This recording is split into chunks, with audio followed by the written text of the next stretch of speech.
Okay, ladies and gentlemen, you got this guy named Rabbi Ferris, right?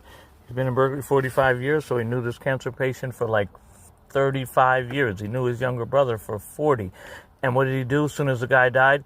Because Yehuda Ferris was a trustee, he tried to evict the man's own brother from his own house in the middle of the pandemic. He says, get out or you'll never get a dime of the money that your brother left you. And 5 years later, that's exactly what happened. He took all the money and sold all the property, didn't follow the trust whatsoever. The trust said give the three siblings $30,000 each plus 10% interest a year, and it would be a lien on his half of 1810 Grand Street until paid in full. Well, it's 5 years later, folks, and Yehuda Ferris still lives in his $6 million 5-bedroom mansion, but the three siblings of the cancer patient that he's still the trustee of the trust, they haven't got anything. And he sold his half of the house for $82,000.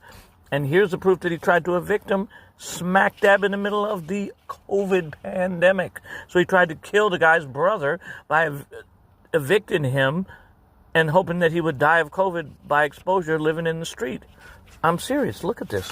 Okay, let's bounce over to this thing here. It says, the guy's brothers residing on the property without the permission or consent of the petitioner. But it's the middle of the COVID pandemic. The eviction moratorium wasn't even lifted till a year later. Look at, ladies and gentlemen, filed October 31st, 2022.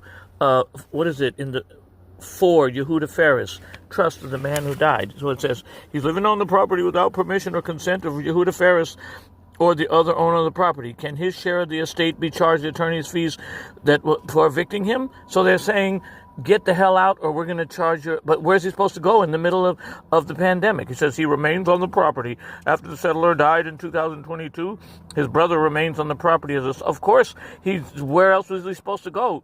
Ferris told him to stay there, and so did the state, federal, and local government. Soon after his brother died, the pandemic began. We didn't want to immediately evict him. Beginning in 2022, COVID was killing millions. Through his attorney, Yehuda Ferris asked him to leave the property.